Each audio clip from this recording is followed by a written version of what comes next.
we're ready to complete our Y-axis, finish putting it together.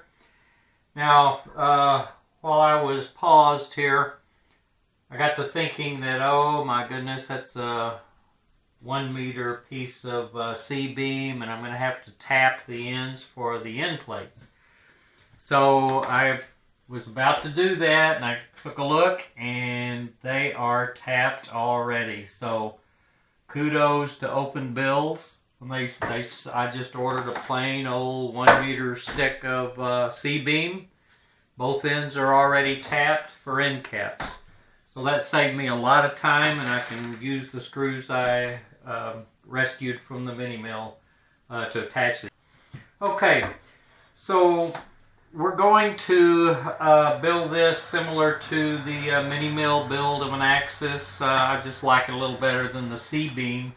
But we've got to go ahead and put some T-nuts in for the things that are going to go there. And I'm going to do this a little different than the C-beam machine build. I'm just going to put the T-nuts in. I'm not going to put the corner brackets on yet. So it's going to attach pretty much the same way. You're going to have a cast corner bracket at the front. You're going to have, or near the front, you're going to have one near the back, except it's going to be pretty far. Now, I'm cutting the 1x3, the 20x60s. I'm going to be cutting those into 2 pieces. I'm cutting them into a 390 for the cross pieces, and then the length will be 610. So let's see, I've got one marked over here. So this would be 390, and that'll be a cross piece. So really, the length of the frame that's going to support this axis is going to only be 610 millimeters long. Now, that's going to, when you set your Z-axis center, you're going to want it to get the full travel. You want it centered at exactly 500 millimeters on this 1 meter piece of C-beam. And so that's going to determine how this hangs out. Now, if we call this the front, okay, if we call this the front, then it's going to be about 120 millimeters, I think. Yeah, it's going to be around 120 millimeters hanging off the front. When the 390 millimeter gantry that I'm going to cut for this is extended out, that's still going to put pretty much 3 of the 4 pairs of wheels over the main frame. So I don't need anything there. But the tail is going to hang out quite a bit. So I've got scraps from other projects. I may use this one. It's 1x4. I may use that to kind of support the tail. Just something. I've also got just a 20x20 1x that I may use that instead. But I'm going to go ahead and put in 2 extra T-nuts just in case I want to use that. If I have extra T-nuts in there at the end, that's okay. I've got T-nuts to spare. Okay, so these will go in the bottom. So 2 for the corner brackets attaching to the cross beams, and then 2 for that tail support piece. I'll do the same thing on the other side.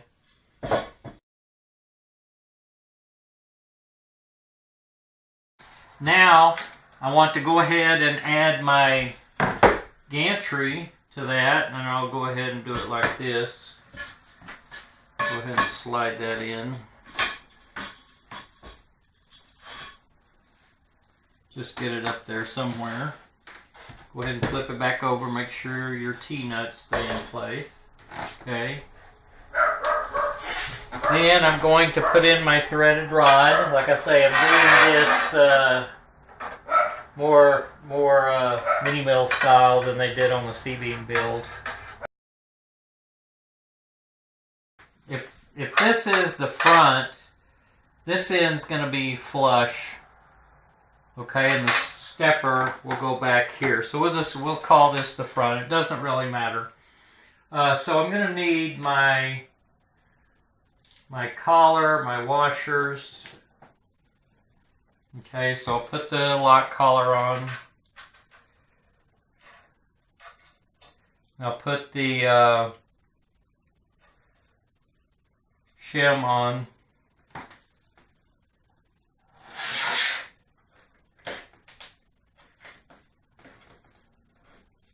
And the bearing is in here, so I'll just go ahead and put that in. Hope you can see that. And I'm going to go ahead and tighten this down a little bit. I don't have it in final position yet. I'm not tightening this down a lot yet because this is the end I'm going to eventually be adjusting. Okay. Okay. So hopefully that'll be flush in the end. But I'm going to pull it back a little because what I want to do, I want to go ahead and get the other end on.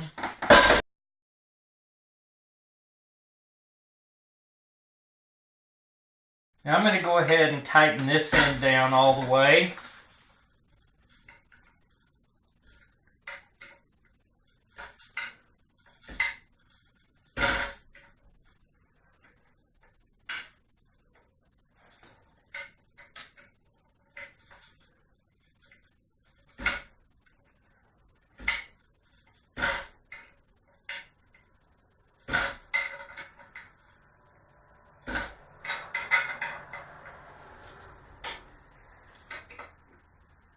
Okay, so that's tightened down all the way.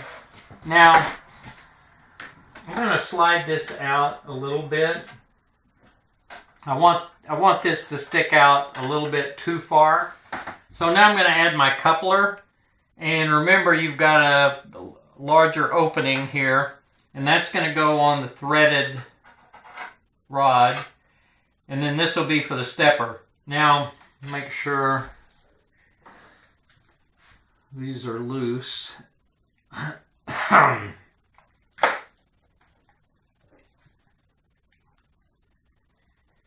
And I want to go ahead and put that on there and make sure there's a little ridge in there where that'll bottom out on. So I want that to bottom out. And then I'm going to tighten up the clamp. I'll tighten it all the way. And then I'm going to tighten the set screw.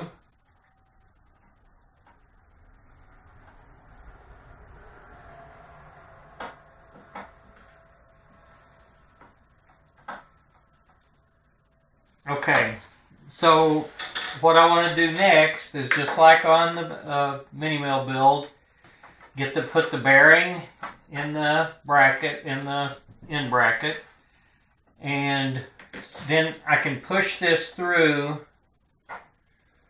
until I've got about 1 millimeter space.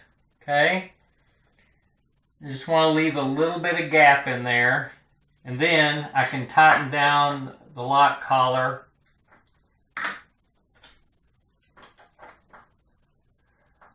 completely.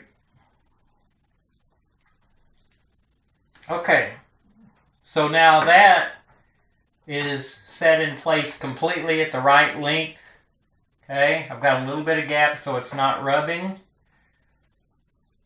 Okay, I can push it out because the other end isn't fastened yet. So I'm going to turn this back around.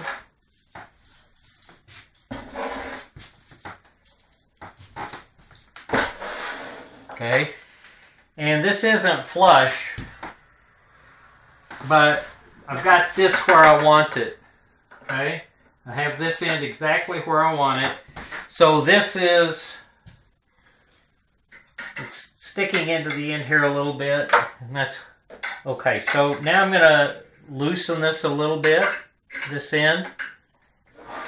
I'll get this, make sure you can see it.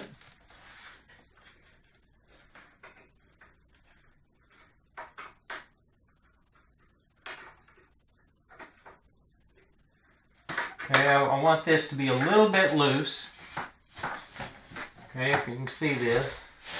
And then I'm going to seat the bearing in there.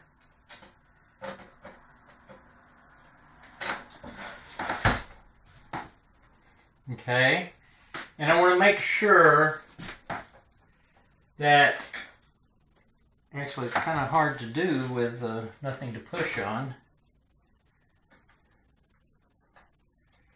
So I want to make sure I put tension on this to pull it back as far as possible so that that is seated well. And then I will tighten the lock collar here.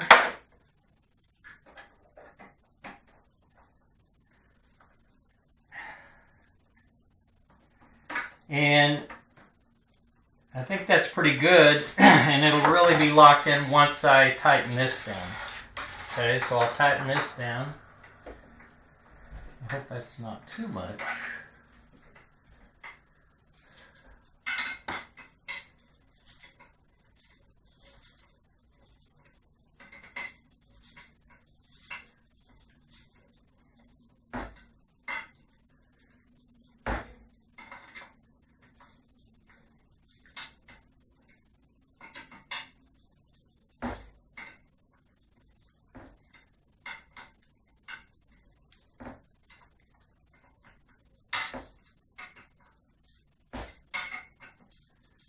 I'm so glad they had those holes tapped. That just made life a lot easier. So,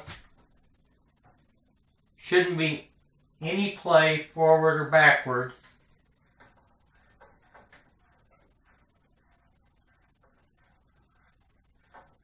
And I can tell I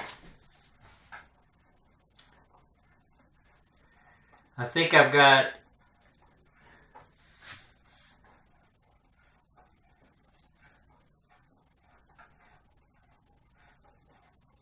it turns pretty easily, but I could be just an optical illusion. I feel like I'm getting a little wobble, and I'm wondering if that's because it's too tight down on that end.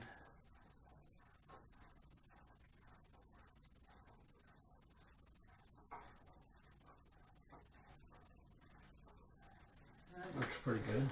I think it must have been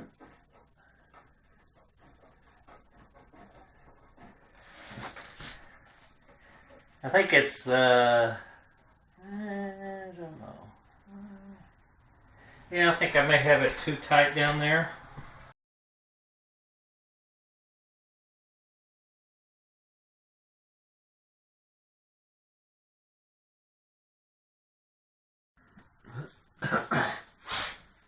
Okay, this is the third time I have shot this part of the video.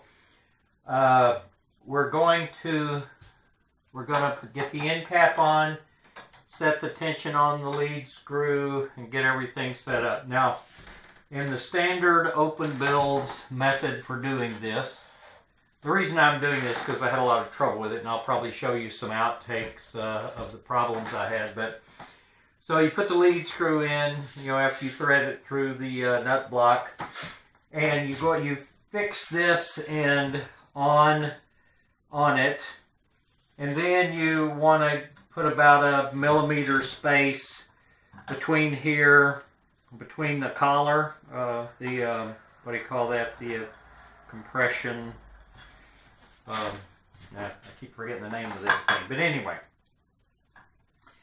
And then, so you put about a millimeter space, and you put this in here, and you tighten down this set screw, okay? And then you come to this end,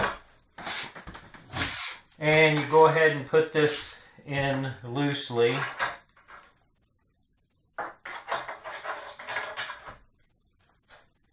Go ahead and put these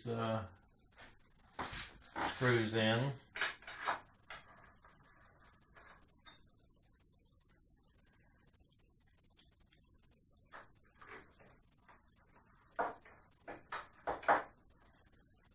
Okay.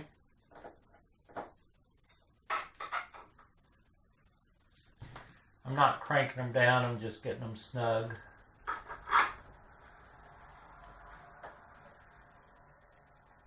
Now, nothing's changed so far from the standard build.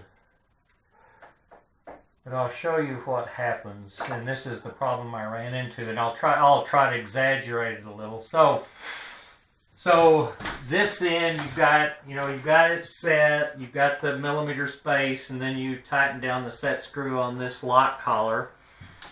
And then you're supposed to crack these just a little bit. And I'm doing between and maybe a quarter and a half a turn on this, not much, okay? And then you fit the bearing in and the shim, and you set that lock collar. Let's see, I wanted to exaggerate a little bit, so I'm going to crack these a little more. Okay. And then you have to push that direction to make sure that far end is seated well. And it's kind of hard on this long, so I use my elbow against the gantry. And then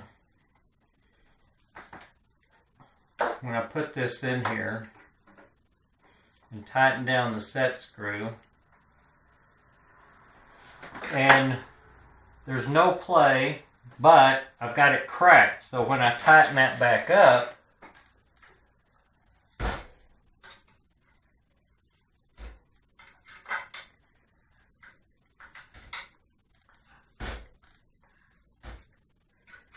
I think this is going to be pretty exaggerated this time. You see what I mean.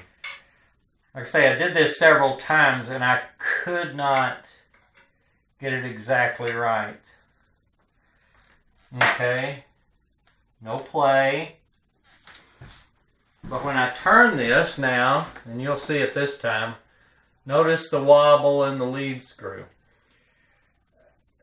This is, like I say, that's exaggerated. Because I cracked it a little further. But when I was doing it before, following the directions, I could not get rid. There was a small perceptible wobble, and that's gonna show up causing problems when you move your gantry at high speed. So part of the reason for doing that is to make sure this end is seated and you keep your small clearance here, okay, on this end. So I'm going to leave it, okay, and that's what I did before. I went through all that, and then we put the stepper motor on. So let me put the stepper on. You say, don't you want to fix that? And I'm going to say, yes, I will. But what happened, I had so much trouble with this, and I got online and saw that other people the same thing was happening. And there were some suggestions. And one of the suggestions was that it might be better to have the lead screw under tension rather than compression. So I got to thinking about that. But to get it under tension, you got to put the lock collar on the outside of these end plates, and there's on a 1 meter actuator, you don't have enough lead screw to do that. The longest they give you is 1040, and that takes care of it only in this configuration. You could cut down your C-beam to get it on the outside, but I didn't want to do that, and I got thinking, well, if tension is okay, that's like stretching the lead screw. If tension is okay, why wouldn't just neutral be okay? So I got to thinking. So I'm getting this cranked down. So the directions are, once you get this tightened, good, the stepper.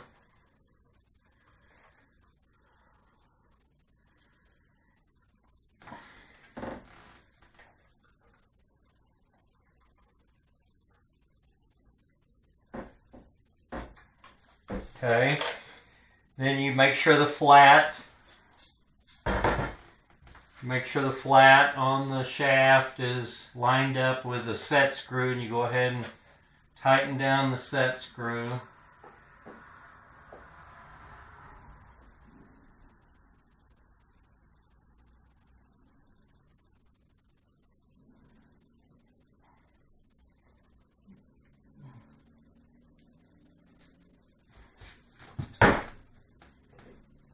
turn it over, and you tighten down the clamping action of the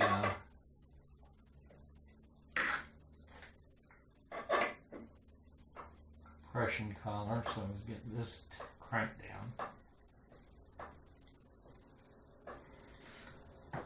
Okay, and so then when I did this before, I turned it and noticed the wobble. Thought, well, crap, now I got to do it over again. I did it 2 or 3 times.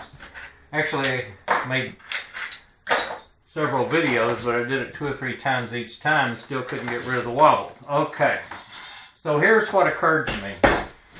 When I went away to think about it, I thought, well, you know, once the stepper motor is clamped into place, you know, this is a fixed distance, this is clamped into place solid, then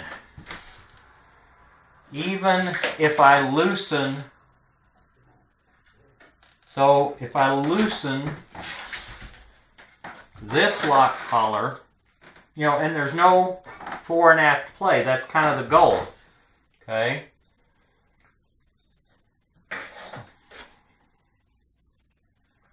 I'll get the right one here. So if I loosen this, so I'll loosen the lock collar. Now, that relieves the compression, loosening this lock collar, okay? And it occurred to me that with it in compression, that forces this bearing into there like it's supposed to be. When you put the stepper motor on, that locks all of this end into place. There is no fore and aft movement in this lead rod, even with this compression screw, this lock collar completely free. There is no fore and aft play because the stepper is holding all of this end in place. And if you were to put this under tension to have the bearing on the outside, you know, with extra length, well, that's not going to really do anything different.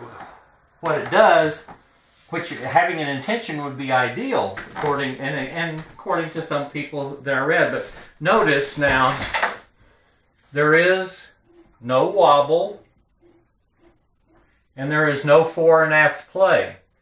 So the only thing really that this lock collar needs to do is just to keep that bearing from coming out. So what I'm going to do, this is, the lock collar is still free. Make sure this is as tight as I want it. Okay.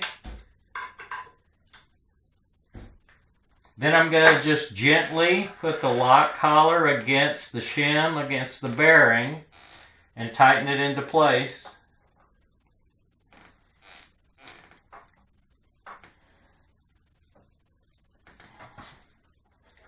Hopefully it didn't find some old threads. And there I have perfect. There's no play, no wobble. I'm golden. I really think that this is probably the proper way to do it. You use the compression. You do go ahead and use the compression to make sure this bearing is seated and it's going to stay in place. Then you put the stepper motor on and tighten down all of this, and that's going to lock all of this end into place. Then you release the compression to free it up, and you've got no problems. I haven't run this at speed yet. I will to test it, but I think that's the way to do it. In fact, I'm going to do it on the other axes as well, even though the actuator, the lead screws are shorter on those, and so the problem didn't show up. However, I think this way of doing it is going to make for freer movement and quieter too, without having that whole rod remain under compression. Okay, you use the compression to get this end seated, and then you relieve the compression and just put it up against there. That's going to hold the bearing in place. Anyway, I'll probably show you some outtakes from the other things because I was really having a pain with it. So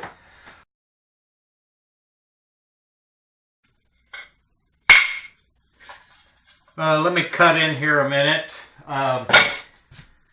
So the other end is set like we want it, and we need to get this in so there's no back and forth play in the screw. Now, I did it a couple of times already, and actually I did it 3 times, and the first time was, I thought, something wrong, so I went back and redid it. Second time was worse, and the third time was sort of okay, but I still wasn't satisfied with how I did it. So, this is what we want to do. This is set like we want it. Make sure that the set screw in the lock collar is loose, okay? And you had snugged this up. Now, what you should do is crack it just a little bit. Right now it's tight. If I crack it no more than half a turn, I'm going to say that a half a turn is enough. Okay?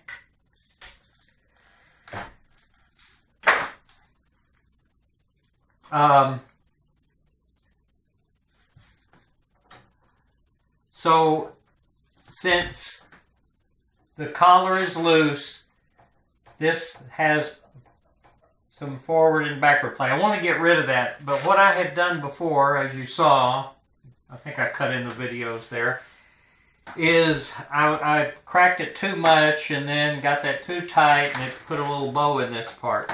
Part of the problem was I think I had all this space here.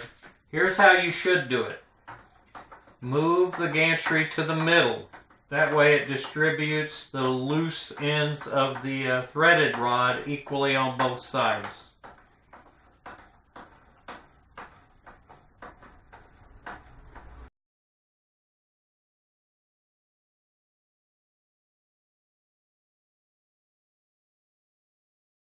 It's going to be just right. I know it will be.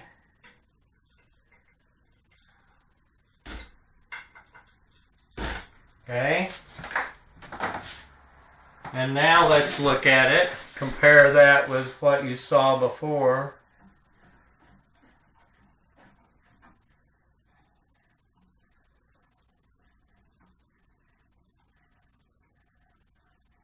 I'll be damned. I still see a little bow.